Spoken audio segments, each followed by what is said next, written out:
प्रेम प्रेम सब को कहत, प्रेम प्रेम सब को कहत, प्रेम न जानत कोई, जो जन जाने प्रेम तो मरे जगत क्यों रोई। अंतस प्रणाम, जय श्री कृष्ण। मैं स्मिता श्रीवास्तव आप सभी का बहुत बहुत स्वागत करती हूँ आज के कार्यक्रम। और हर बार की तरह आज बुधवार को हम यहाँ पे फिर उपस्थित हैं डॉक्टर रमेश चंद्र कृष्ण जी के सानिध्य में। जिन विषयों पे हमें ज्ञान मिलता है वो दुर्लभ है, और दुर्लभ की इसी कड़ी में आज एक बार फिर हम लोग खान और रहीम को एक साथ लेकर के आए हैं। बहुत कुछ नया जानने को निश्चित रूप से मिलेगा। चलिए, बहुत ही आदर और सम्मान के साथ स्वागत करते हैं गुरु जी का, डॉक्टर रमेश चंद्र कृष्ण जी का। जय श्री कृष्ण गुरु जी। जय श्री कृष्ण। ओ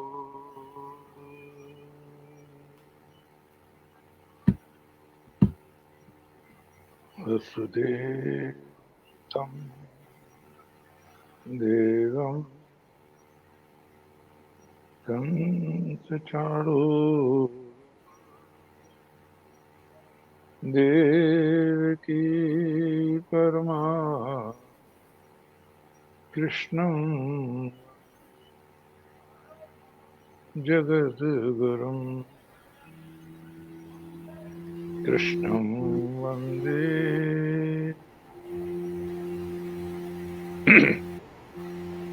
स्नेहमयी बहन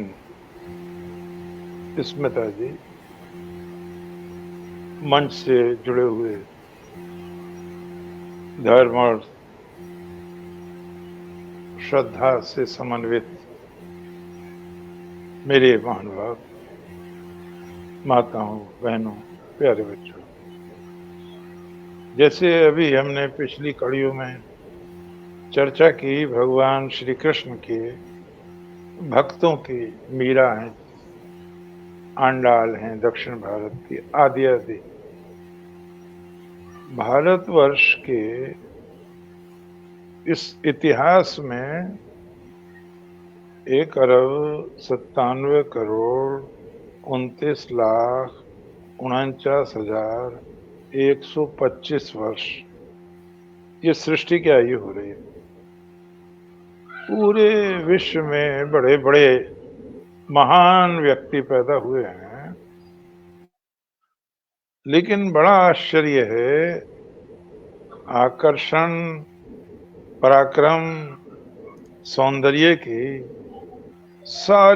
सारी सीमाएं भगवान श्री कृष्ण में समा गई हैं। सौभाग्य से वो जितने सुंदर थे, उनका व्यक्तित्व जितना बहुआयामी था, आद्यंत वो जितने महान थे, सौभाग्य से उनको लेखक भी, कवि भी उतने ही महान मिले। भागवतकार ने स्पष्ट लिखा है, भगवान श्री कृष्ण से पहले जितने अवतार हुए हैं उनकी चर्चा करते हुए, एते चांशकला पुंसा कृष्णस्तु भगवान स्वयं। ये सब तो अंश कला के अवतार थे, पूर्ण नहीं थे। कृष्णस्तु भगवान स्वयं, पूर्ण कृष्ण है। स्वयं भागवत ने और पूर्ण व्यक्तित्व के रसों को हमारे सामने प्रकट करके रख दिया है। श्री भगवान किशोर अवस्था में हैं, कंस के निमंत्रण पर आए हैं और भारत के प्रसिद्ध मल्लों पहलवानों से कुश्ती लड़ने आए हैं,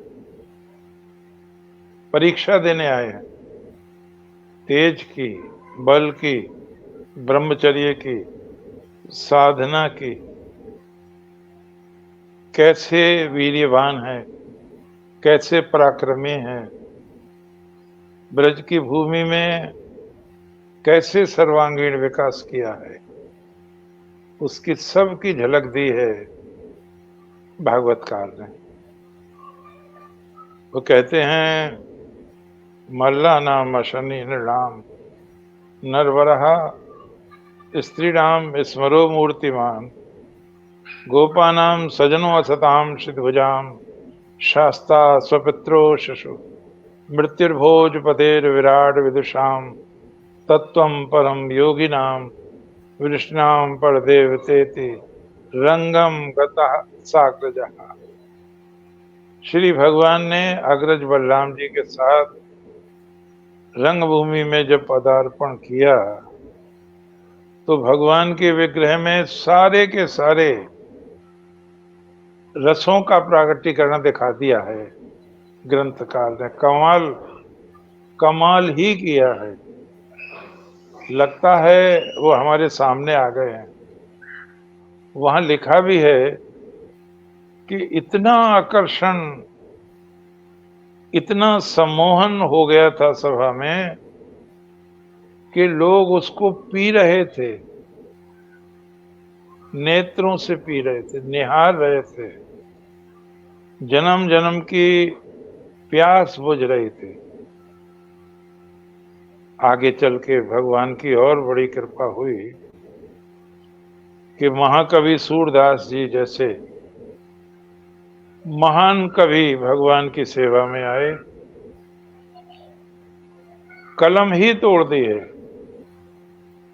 कोई आंखों वाला भी भगवान का ऐसा वर्णन नहीं कर पाया है जैसा बंद आंखों वाले महाकवि सूर ने किया है। ये कहा है विद्वानों ने, समीक्षकों ने, कि सूर ने भगवान की जिन लीलाओं का, जिन चेष्टाओं का वर्णन किया है, गायन किया है, उस पर कवित्व रचा है। हम लोग आज भी 21वीं शताब्दी में भी उनका नामकरण तक नहीं कर पा रहे हैं। सूरदास जी ने मानो सारे कवियों की प्रतिभा अकेले ही प्रदर्शित कर दी। ऐसा नहीं है भगवान का बाल वर्णन और कवियों ने नहीं लिखा, लिखा है, हृदय भी उंडेला है, लेकिन भगवान ने जो कीर्ति महाकवि सूर को प्रदान की वो विरल है, वो नहीं कर पाया, कोई भी नहीं कर पाया। मेरी शिवाजी महाराज से एक दिन बात हो रही थी। मैं कहा, लोग बताते हैं जिन्होंने तुलनात्मक अध्ययन किया है कि कुछ ऐसे पद मिल जाते हैं, दोहे मिल जाते हैं जिसमें नाम का ही अंतर है, सूर कर दो या तुलसी कर दो। तो आदमी ये सोचने लगता है कि सूर का होगा या तुलसी का होगा। तो शिवाजी महाराज से मजाक भी चलता है। तो मैंने कहा शिवाजी महाराज से, मैंने कि भाई हम तो विद्वान है नहीं, हमारे अंदर सामर्थ्य नहीं है, लेकिन एक तो बात कह ही सकते हैं। बोले क्या? मैं आंखों वाले ही चुरा सके, अंधा क्या चुराएगा किसी का। बहुत हंसी। तो सूरदास जी का ही माल चुराया जा सकता है, तुलसी का थोड़ी चुरा लेगा कोई। शिवाजी महाराज बहुत हंसे इस पे। बोले हाँ, ये बात तो मानने की है। सूरदास जी ने जो भगवान का वर्णन किया है उसने तमाम अंग्रेजों को भी, मुसलमानों को भी, दूसरे धर्मों को, पारसियों को आकर्षित किया है। बहुत लिखा है रहीम ने, रसलीन ने, आलम ने, रसखान ने, ताज बीबी ने और नजीर ने, एक से एक बड़ा नाम है। और कहना पड़ गया इस युग के महानायक भारतेंदु हरिश्चंद्र जी को, इन मुसलमान हरिजन पर कोटिक हिंदू वारिये, इन मुसलमान हरिजन भक्तों पर करोड़ों हिंदू निछावर किए जा सकते हैं। ये बहुत बड़ा सम्मान दिया है श्री कृष्ण भक्त भारतेंदु हरिश्चंद्र जी ने, हम देखते हैं भगवान जब छोटे हैं और हमारे आपके सामने ये सब स्थितियां गुजरी हैं, हम देखते हैं बच्चों को चलते हुए। जब माँ यशोदा चलना सिखा रही हैं, सिखवन चलत जसोदा मैया, अर बराई कर पान गहावत, डगमगाई धर धरन पैया। घबरा के हाथ उठा रहे हैं, डगमगा रहे हैं चरण खड़े होते पर। ऐसा वर्णन किया है कवि ने कि भगवान को 5000 वर्ष पहले जो उनका बाल्यकाल है, ओहो, उसको हृदय में उतार दिया है, उसको संपूर्ण आभा के साथ प्रकट कर दिया है। भगवान एक बार मचल गए हैं, आकाश में चंद्रमा है, और अब तो चंद्रमा पर जा रहे हैं लोग, मामा उमा नहीं है वो, लेकिन साहित्य में तो मामा है अब भी। उपग्रह है तो धरती का। और बहुत से गीत हैं, चंदा मामा दूर के, पुए पकाए पूर के, आदि आदि। तो श्री भगवान ने चंद्रमा को देखा, और ध्यान रहे भगवान स्वयं भी चंद्रवंशी हैं। मैं एक विद्यालय में गया था, तो वहां मुझे, बच्चियों का विद्यालय था, बीएड की लड़कियां थी, उन्होंने पूछा भगवान मोर का पंख क्यों लगाते हैं? तो कभी मैंने विचार नहीं किया था इस बात पे। तो मैंने कहा, जैसे सूर्य में 7 रंग हैं, स्पेक्ट्रम, उसी तरह मोर के पंख में सब रंग हैं। श्री कृष्ण के चरित्र में भी सब रंग हैं। तो मोर का पंख पूर्ण प्रतिनिधित्व देता है भगवान श्री कृष्ण के ऐश्वर्य को। दूसरी चीज, भगवान का भी नील घनश्याम शरीर है, और वो भी नील घन है। और एक बहुत बड़ी बात कवि ने लिखी है, शशि शेखर के अकस कियो विचंत। भगवान श्री कृष्ण ने ईर्ष्या करके शंकर भगवान से धारण किए सच्चंद, सैकड़ों चंद्रमाओं को धारण कर लिया। अर्थात भगवान शिव के शीश पर तो एक ही चंद्रमा है, लेकिन भगवान के जो मोरों का मुकुट है, पंखों का, तो हर पंख में चंद्रमा है। कितनी कल्पना की है उन्होंने। तो भगवान कहते हैं मां से, मैया मैं तो चंद खिलौना लाई हूं। अब बचपन की जिद, मां बहुत समझा रही है, सारे तर्क वहां फेल हो रहे हैं। तो मां को एक तरकीब सूझी, और वो परात में पानी लाई। रात्रि का समय था, चंद्रमा पूर्ण विकसित थे, बहुत आनंद का वातावरण था। वो पूरा बिंब आ गया परात में। मां ने कहा, ले कन्हैया, ये है चंदा, खेल इससे। तो भगवान ने जब उसे पकड़ा, हाथ मारा, तो वो तो झिलमिला गया, बिंब था वो तो टुकड़े टुकड़े हो गया। तो भगवान ने कहा, यही चंदा झलमलात मैया, वही चंदा ले हो। अरे ये नहीं चाहिए मुझे, मुझे तो वो चंद्रमा चाहिए।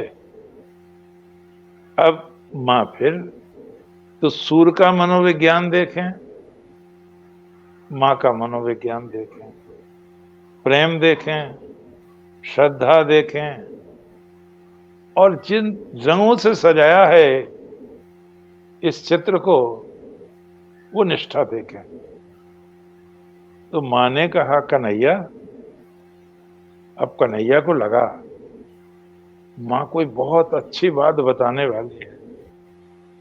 तो कन्हैया को जिज्ञासा, हाँ माँ, तुझे पता है क्या माँ?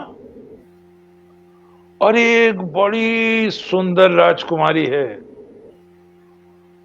और ये चंद्रमा तो कुछ भी नहीं है उसके सामने, इतनी सुंदर है वो। और जब खड़ी हो जाती है तो प्रकाश फैल जाता है सारे संसार में। अब कृष्ण बालक हैं, मनोविज्ञान बदल दिया माँ ने।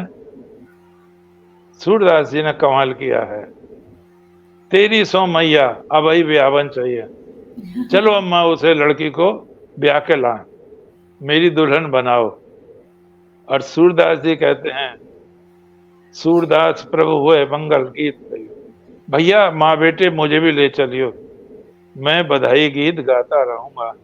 कैसा चित्रण किया है, सारे संसार में ऐसा चित्रण नहीं हुआ कभी भी बच्चे का। एक बार तो कमाल कर दिया है, सारी मर्यादाएं देखो।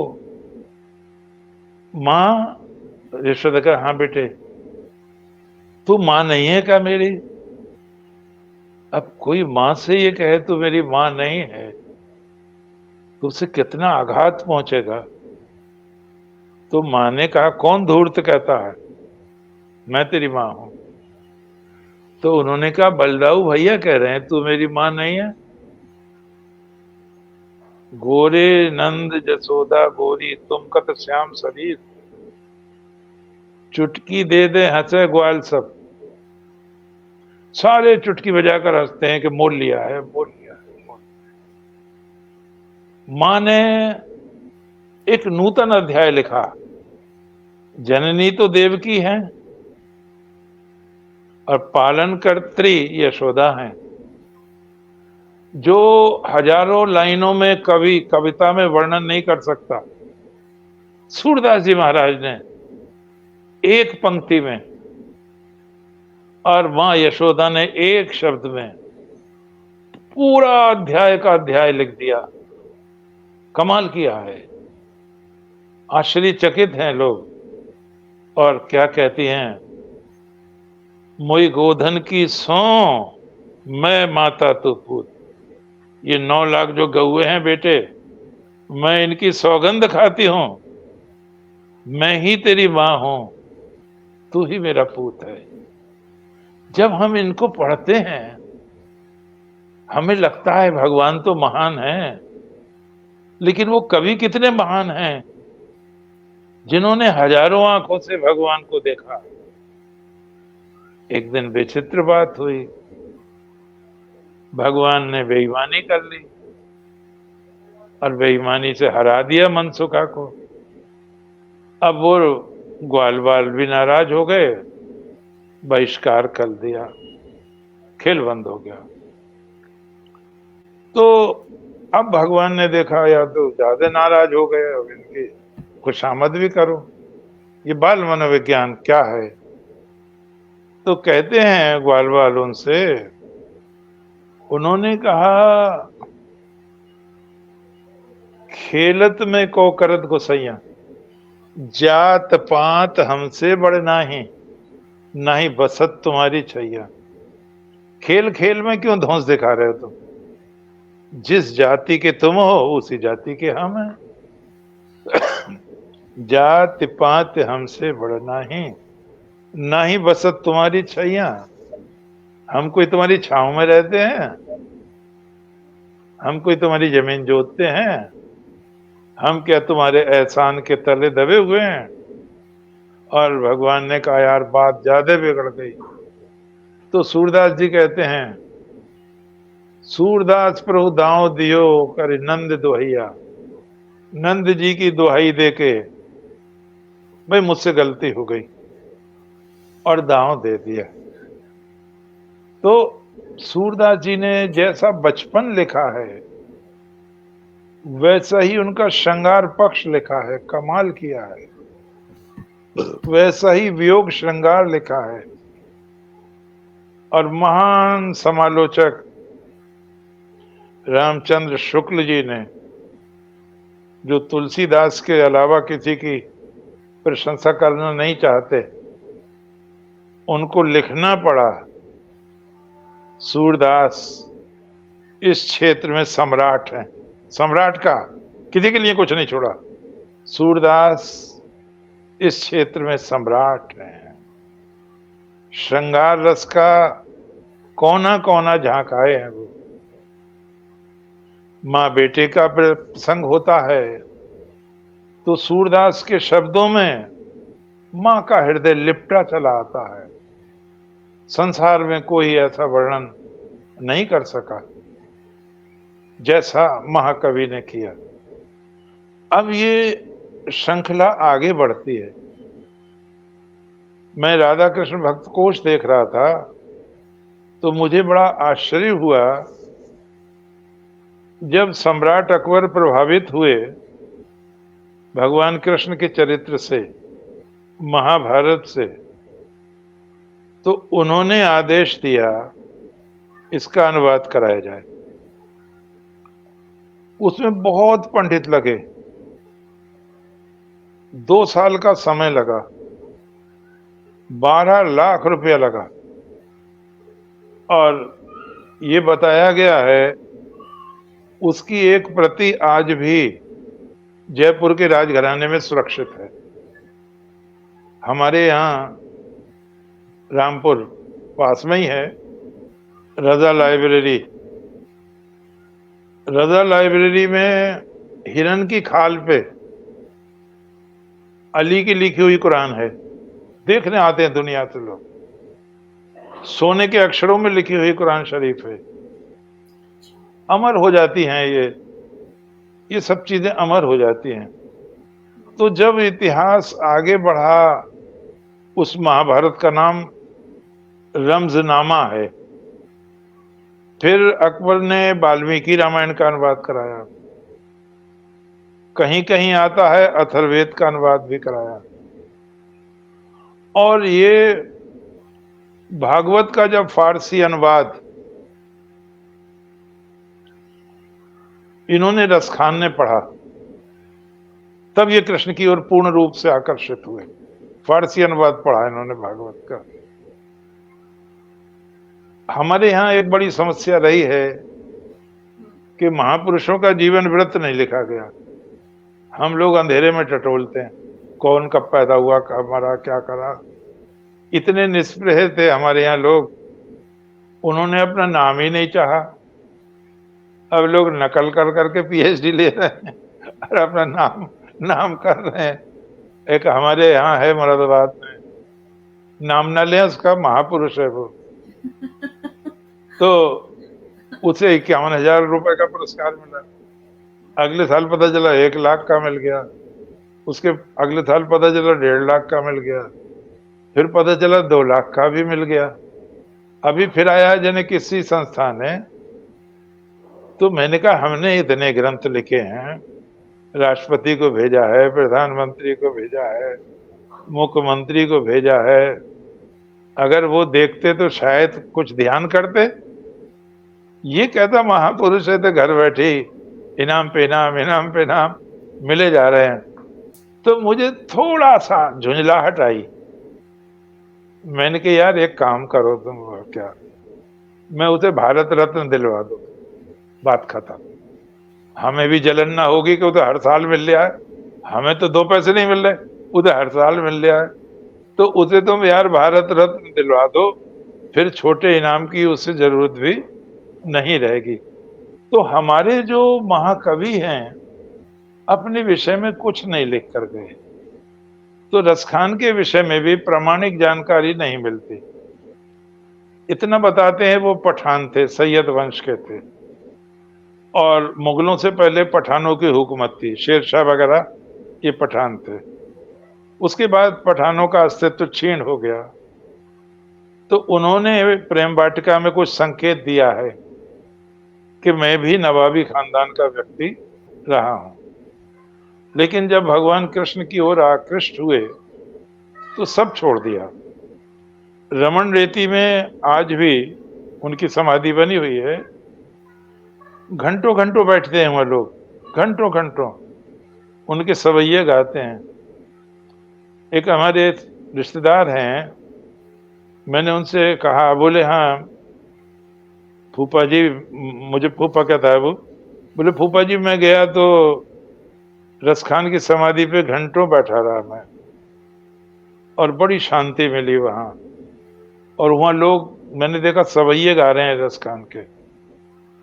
आप ये देखें, रस खान और भगवान श्री कृष्ण 4,500 वर्ष से ज्यादा की दूरी है, भगवान को 5,000 वर्ष हो रहे हैं, रस खान को लगभग 450 वर्ष हो रहे हैं। लेकिन क्या लालसा है, क्या चाहते हैं भगवान से, क्या मांग रहे हैं? मुसलमानों में पुनर्जन्म होता नहीं है, पुनर्जन्म की बात कर रहे हैं। मुझे ध्यान है, एक बेवकूफ सावरकर की बहुत बुराई करता है, उसे पता ही नहीं सावरकर शताब्दियों में पैदा होते हैं। तो जब सावरकर जी को 2 जन्मों का कारावास सुनाया अंग्रेज जज ने,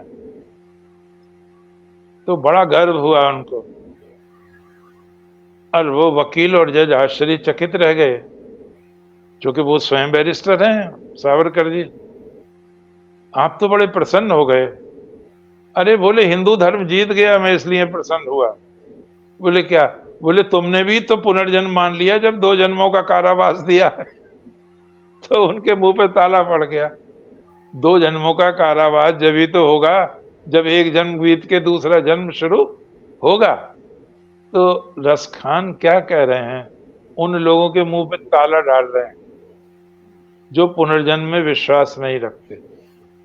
बड़ा कहते, मानस हो तो वही रस खान, बसों ब्रज गोकुल गांव के ग्वारन, जो पशु हो तो कहा बस मेरो, चरों नित नंद की धेन मझारन। और फिर कहते हैं, जो खग हो तो बसेरो करो, मिल कालिंदी कूल कदम्ब की डारन, पाहन हो तो वही गिरी को, धरियो जो छत्र पुरंदर धारन। प्रभु अगर मुझे मनुष्य बनाओ दोबारा। बहनों भाइयों बच्चों, ऐसी मान्यता है, हम जो जीवन जी रहे हैं, अगर हमारे पाप पुण्य बराबर हैं तो हमें अगला जन्म मिल जाएगा मनुष्य का। अगर पाप अधिक हैं तो हमें मनुष्य जन्म ना मिलके पशु पक्षी का मिलेगा। अगर पाप और अधिक हैं तो हमें वृक्ष वनस्पति का मिलेगा। इस तरह की मान्यताएं हैं।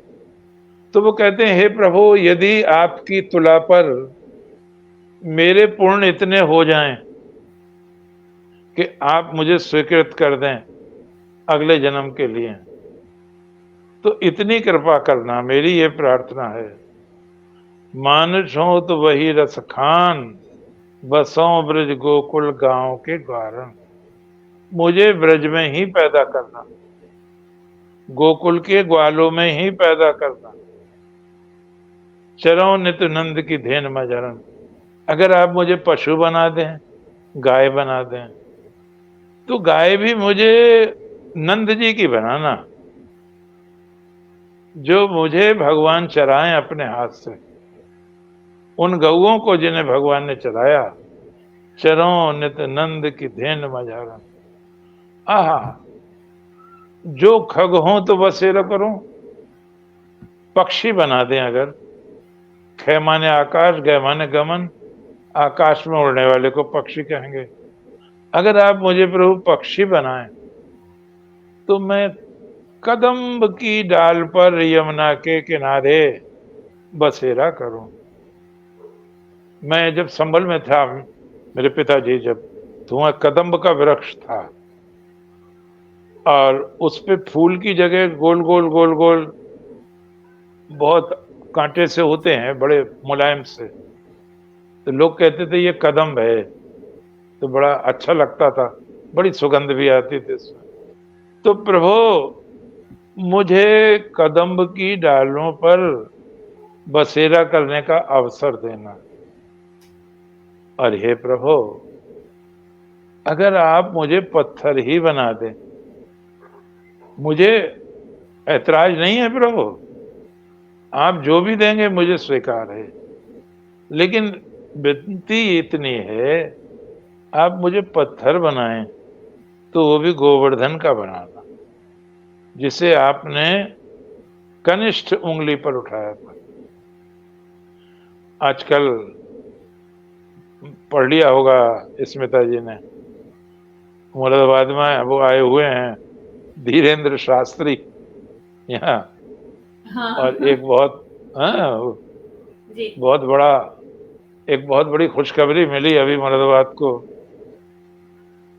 16 मार्च शनिवार को।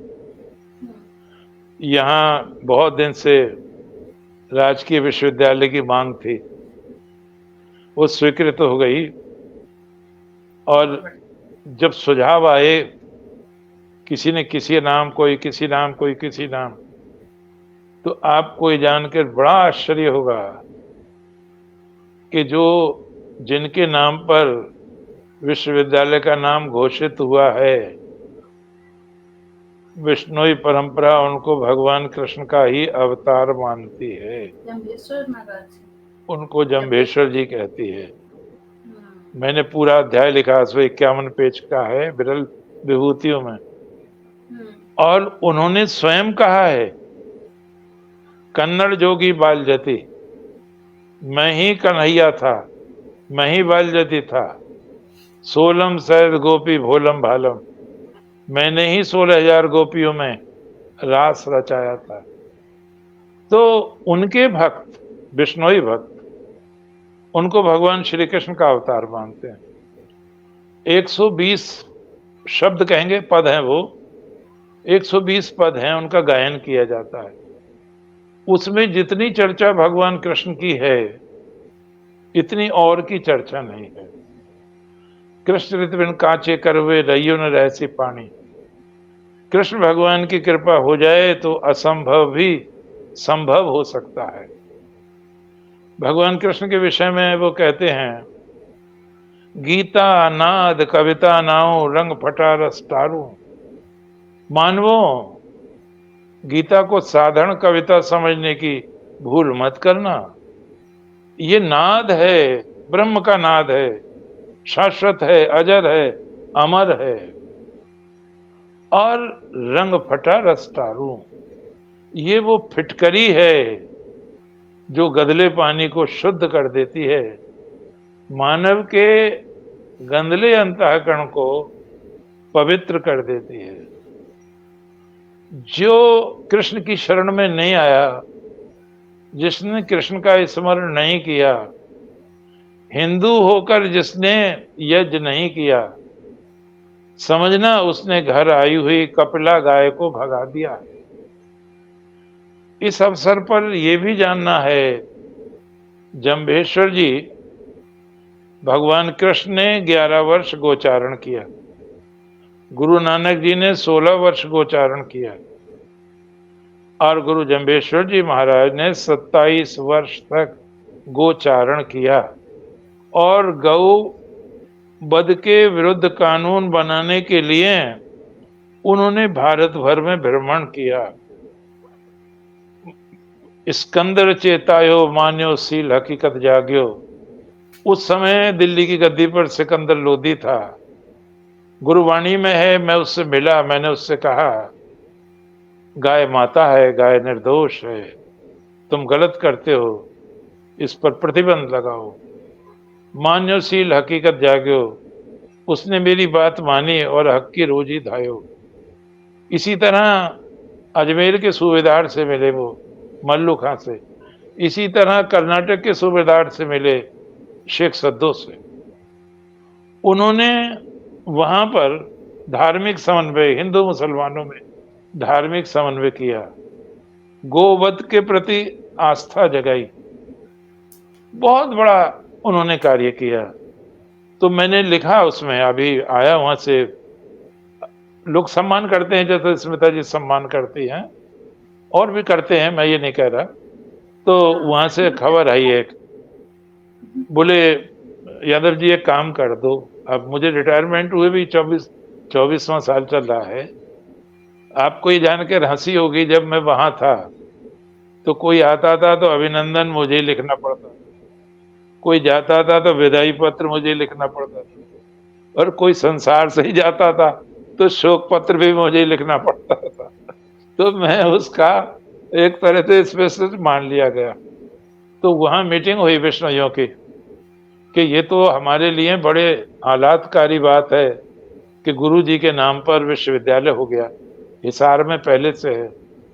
तो वहां ये हुआ सर्वसम्मति से कि मुरादाबाद एक आदमी भेजो और रमेश जी से कहो मुख्यमंत्री के नाम एक धन्यवाद ज्ञापन और आभार प्रदर्शन का वो लिखे। तो मुझे बड़ा टाइम लगता है लिखने में, मुझे 4 घंटे लग गए। आपको ताज्जुब होगा, मैं एकदम नहीं करता, 4 बार लिखा मैंने उसको, चौथी बार में फाइनल किया 4 घंटे बाद। फिर मैंने उनको फोन किया, ले जाओ। तो जो नहीं जानता वो जान जाए आप क्या कहना चाह रहे हैं। गुरु जी महाराज के शिष्यों ने खेजड़ी वृक्ष की रक्षा के लिए 363 स्त्री पुरुष शहीद हुए थे। प्रथम बार है, कहीं भी इतनी बड़ी कुर्बानी नहीं हुई बहनों भाई। 300, जिसके संरक्षण में हुआ था अमृता बहन नाम था उसका। ये जानने की चीजें हैं, ये सांस्कृतिक पक्ष हैं। जहां मोदी योगी उद्धार कर रहे हैं, वहां ये भी उद्धार कर रहे हैं जिन संतों को गुरुओं को भुला दिया गया था, जिन आदिवासियों को, महिलाओं को, पिछड़ों को। आज उन्हें घर बैठे पद्म पुरस्कार जा रहे हैं, पद्म विभूषण जा रहे हैं, भारत रत्न जा रहे हैं। ऐसा नहीं हुआ था कभी। चमचों को तो मिलता था, लेकिन ऐसा नहीं होता था कि गरीबों को भी ढूंढ के मिले। तो कितना बड़ा काम, इसे आप जरा ध्यान रखें। वहां जो मेला लगता है, पान बीड़ी सिगरेट की कोई दुकान नहीं मिलेगी आपको, कोई सेवन करता हुआ नहीं मिलेगा। दूसरी चीज, मुसलमानों के समय के भी वहां फरमान थे, बिश्नोई प्रभावित क्षेत्रों में मछली नहीं पकड़ी जा सकती, शिकार नहीं किया जा सकता, और लोगों ने अपनी जान कुर्बान की है। जब मैं गया था, कई लोग गए थे, तो मैंने कहा ये समाधि किनकी है? बोले शिकारी आ गए थे, हिरण को मार रहे थे तो ये बिश्नोई खड़े हो गए थे, खुद शहीद हो रही है। मैंने कहा बताओ, आपको ध्यान होगा, आप तो जुड़े हुए हैं पिक्चरों से। ये सलमान, तब्बू, सैफ अली, इन्हें भी तो बिश्नोइयों ने ही भगाया वहां पे, आज भी मुकदमा लड़ रहे हैं वो। तो वो जीव रक्षा के लिए जितना काम गुरु के भक्तों ने किया है, किसी ने नहीं किया। एक उदाहरण देखें, बहुत अच्छा लगेगा आपको, आप बताएं बच्चों को। एक रामा नाम की बिश्नोई महिला थी, वो नदी में पानी भरने जा रहे थे। उधर से कोई शेर की दहाड़ आई, तो एक हिरनी जो गर्भवती थी, वो डर के मारे उसने जो छलांग लगाई, तो वो नदी तो पार कर गई, लेकिन प्रसव हो गया, बच्चा हो गया उसके, गर्भवती थी वो। रामा ने ये दृश्य देखा। ये इतिहास की लिखित घटना है बहनों भाइयों, इस पर गर्व करो, बताओ लोगों को। रामा बहन के भी एक बच्चा था, वो अपने एक स्तन का दूध हिरन के बच्चे को पिलाते थे और दूसरे स्तन का दूध अपने बच्चे को पिलाते थे। उस महापुरुष के नाम पर ये विश्वविद्यालय स्थापित हुआ है। इसलिए न केवल बिश्नोई, बल्कि हर वो व्यक्ति जो राष्ट्रीय है, जो धार्मिक है, जो संतों से आस्था रखता है, संतों के प्रति, वो गौरवान्वित होगा। वो लोगों ने पसंद किया है जो मैंने लिखा, अब वो शायद भेज रहे होंगे मुख्यमंत्री जी को। तो हम जो आपसे वार्ता करते हैं वो इसलिए भी करते हैं कि जो चीजें नहीं मालूम है, बच्चों को नहीं मालूम है, औरों को नहीं मालूम है। तो रसखान जी की, अब मैं थोड़ा इधर आऊं, रसखान तो अमर है, रस के खान हैं। कभी आपने विचार करें, ये तो राजकीय सेवा में थे अब्दुल रहीम खान खाना, इनके बाप बड़े कट्टर मुसलमान थे रहीम खान खाना के, उनका नाम था बैराम खान। अकबर को पाला था उन्होंने, संरक्षक रहे थे, और उन्होंने ही हेमचंद विक्रमादित्य का कत्ल किया था। अकबर नहीं करना चाह रहे थे, वो बड़ा बेरहम आदमी था। लेकिन बेटा बड़ा उदार हुआ, बड़ा ताज्जुब है, बेटा बड़ा उदार हुआ और भगवान कृष्ण का भक्त हुआ। बड़ी कविताएं हैं। मैं एक बार देख रहा था, मैं बड़ा आश्चर्यचकित रह गया कि कितना ज्ञान होगा उनको। अच्युत चरण तरंगनी शिव सिर मालति माल, हरि न बनायो सुरसरी कीजो इंद भाल। हे प्रभु, भगवान से कह रहे हैं, आप मुझे अगर ऐश्वर्य दें तो विष्णु का ना दें, विष्णु का ना दें, भगवान शंकर का दें। भाई विष्णु का क्यों नहीं ऐश्वर्य लेना चाहते? तो वो कहते हैं, अच्युत चरण तरंगनी, गंगा भगवान श्री कृष्ण के चरण कमलों से निकली हैं और भगवान शंकर के शीश पर विराजती हैं। मैं उनको चरणों में नहीं, मैं उनको सर पर धारण करना चाहता हूं। एक जगह देखो क्या कहा है भगवान कृष्ण और सुदामा को लक्ष्य करके। आज हम देखते हैं एक बहुत अच्छा है वो गिरधर का, साईं या संसार में मतलब को सब व्यवहार, जब लग पैसा गांठ में तब लग ताको यार, यार संग ही संग डोले, और पैसा रहा नहीं पास यार मुख से नहीं बोले। कहें गिरधर कबीराय जगत को यही लेखा, करत बेगरज प्रीत यार हमने बिरले ही देखा। और सारे महाभारत की लड़ाई तो दो मित्रों की वजह से है, द्रोणाचार्य और द्रुपद। वह सारा महाभारत करा दिया, देश का ही नाश करा दिया। तो रहीम कवि क्या कहते हैं, गरीबन सो हित करें धन रहीम वे लोग, कहा सुदामा बापरो कृष्ण मिताई जो। कृष्ण से मित्रता निभाई, ऐसा मित्र कहाँ मिलेगा, महान है। तो उन्होंने हिंदू धर्म के पक्ष को इतना स्पर्श करके इतना उतारा है कविताओं में, देखकर आश्चर्य हो जाता है। और फिर वही याद आती है बात जो भारतेंदु जी ने कही है, इन मुसलमान हरिजन पर कोटिक हिंदू वार्य, करोड़ों हिंदू निछावर किए जा सकते हैं। हम ताज बीवी की शरण में आते हैं। ताज बीवी में वही लगन है, वही प्रेरणा है, वही तड़प है जो देवी राधा में है, देवी अंडाल में है। और क्या लिखा है, मानो रोम रोम से लिख रहे हैं। सुनो दिल जानी मेरे दिल की कहानी, तुम दस्त ही बिकानी, बदनामी भी सहूंगी मैं, तज कलमा कुरान थारे गुनन गहूंगी मैं, सांवरा सलोना सिर कुल्ले तार, हूं तो मुगलानी बन हिंदवानी हुए रहूंगी। क्या लिखा है, क्या लिखा है, हूं तो मुगलानी बन हिंदवानी हुए रहूंगी। मुझे बड़ा हंसी आई जब रस खान ने एक जगह लिखा कि बड़े बड़े देवता चक्कर काट रहे हैं, कोई पता नहीं पा रहा है। मैं भी ढूंढा, मैंने भी तमाम लोगों में ढूंढा, लेकिन वो कहाँ मिला मुझे। ताही अहीर की छोहरियां छचिया भर छाछ में नाच नचावे। अहीरों की लड़कियां मट्ठे का लालच देके नचा रही हैं। क्या चित्रण किया है ग्राम संस्कृति का। हमारे एक आचार्य जी थे, अच्छे आदमी थे, हंसमुख आदमी थे। तो मैं उन्हें सुदामा की एक पंक्ति सुनाता था, सुदामा चरित की। मैंने कहा देखो, एक वो ब्राह्मण थे, एक आप ब्राह्मण हो। तो बोले क्या बात। मैंने कहा वो कह रहे हैं नरोत्तम दास जी, सुदामा कह रहे हैं औरन को धन चाहिए बावरी, वामन को धन केवल भिक्षा। तो जब मेरा और उनका आमना सामना होता था तो मेरे जैसे ही कहता था औरन को धन चाहिए, तो आचार्य जी एकदम कह देते थे यादवन को धन गऊ अच्छा। बहुत बहुत हंसी पड़ती थी।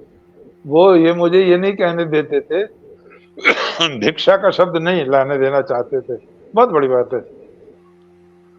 ताज बीबी ने भगवान श्री कृष्ण के प्रति जो समर्पण दिखाया है, उन्हें राधा की तरह, देवी अंडाल की तरह ये महसूस होता था मैं भगवान के साथ खेल रही हूं, मैं उनके रास में सम्मिलित हूं। वो बांसुरी बजा रहे हैं, मैं उनकी बांसुरी सुन रही हूं। एक बात कह के समापन करें आज की बात को। एक चिट्ठी लिखी थी स्वामी विवेकानंद ने नैनीताल में। सरफराज नाम था उस लड़के का।